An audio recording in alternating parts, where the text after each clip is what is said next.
ক্রিকেটে মিশল বিনোদন। প্রথমবারের জন্য 30 আগস্ট অনুষ্ঠিত হতে চলেছে ইউসিএল আলটিমেট ক্রিকেট লিগ। এবারের ইউসিএল হবে থাইল্যান্ডে।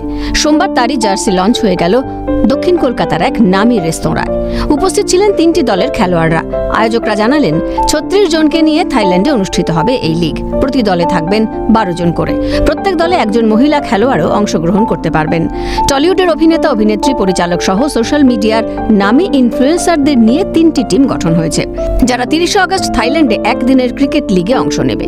অভিনেতাদের মধ্যে বনি সেনগুপ্ত, রাহুল মজুমদার, কৌশানী সহ একাধিক জন অংশ নিচ্ছে।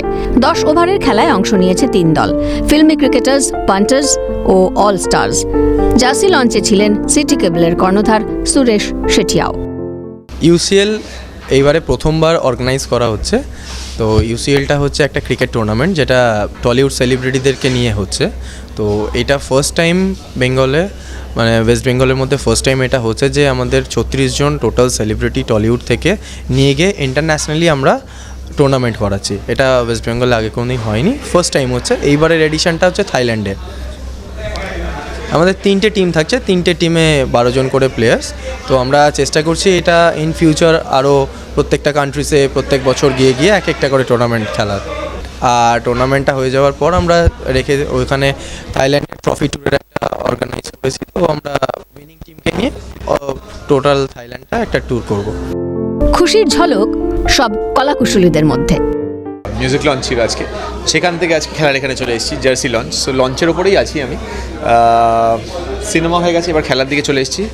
এরপর আর কিসে কিসে করবো আমি জানি না, বাট আই থিঙ্ক আমরা যেটা এনজয় করি সব থেকে বেশি ক্রিকেট খেলা, সেটারই আজকে আমাদের বাইরে যাচ্ছি, আমরা ব্যাংকক যাচ্ছি, যেটা এখান থেকে এবার ইন্টারন্যাশনাল চলে গেছি আমরা। সো ইটস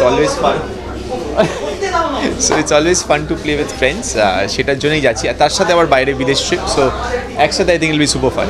আমরা এটা যখন শুরু করেছিলাম বিটিসিএল ছিল নাম, তারপরে এখন ইউসিএল হয়ে গেছে। সো সেখান থেকে আমার মনে হয় যে জায়গাও চেঞ্জ হয়ে গেছে আমাদের।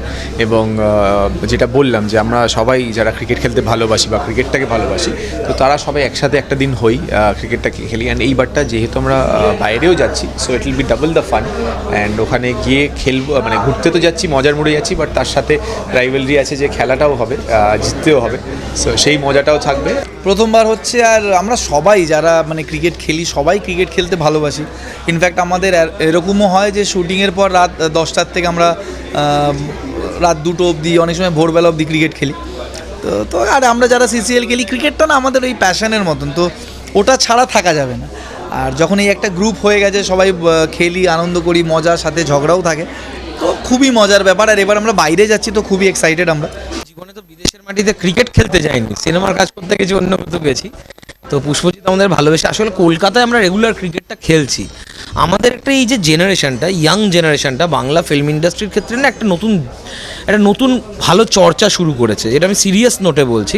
আমাদেরকে খেলার মাঠে পাওয়া যায়। আমাদের এই পুরো ব্যাচটা রেগুলার বেসিসে রাত্রে শ্যুট শেষে ক্রিকেট খেলে, সকালে ক্রিকেট খেলে এবং খেলাধুলায় আছি। আমরা যে মানে নেশা ফেশায় না ঢুকে খেলাধুলায় আছি, এটা আনন্দের কথা নয় কি? তো এই আমাদের আনন্দটা দেখে সবাই এত আনন্দ পেয়েছে, স্পেশালি পুষ্পজিৎ। ও বলেছে কি চাই বলো, আমরা বলেছি একটু বাইরে ঘুরতে টুরতে নিয়ে যা খেলা। ও লিটারেলি সেটা করে দিয়েছে। এবং থাইল্যান্ডের টুর্নামেন্ট হচ্ছে, বলেছে ভালো খেলে যদি দারুণ খেলা হয়, স্পন্সাররা খুশি হলে এবার ইউরোপও হবে। তো রিজিওনাল থেকে ইন্টারন্যাশনাল হচ্ছে, এই দারুণ ব্যাপার। বিনোদন আর ক্রিকেট যে পরস্পর বিরোধী নয় বোঝা গেল আবারও। এখন তরুণ তুর্কিরা বিদেশের মাটিতে ব্যাটে বলে ঝড় তোলার অপেক্ষায়। ক্যামেরায় সায়ন্তন চক্রবর্তীর সঙ্গে সায়ন্তন ভট্টাচার্যের রিপোর্ট, ক্যালকাটা নিউজ।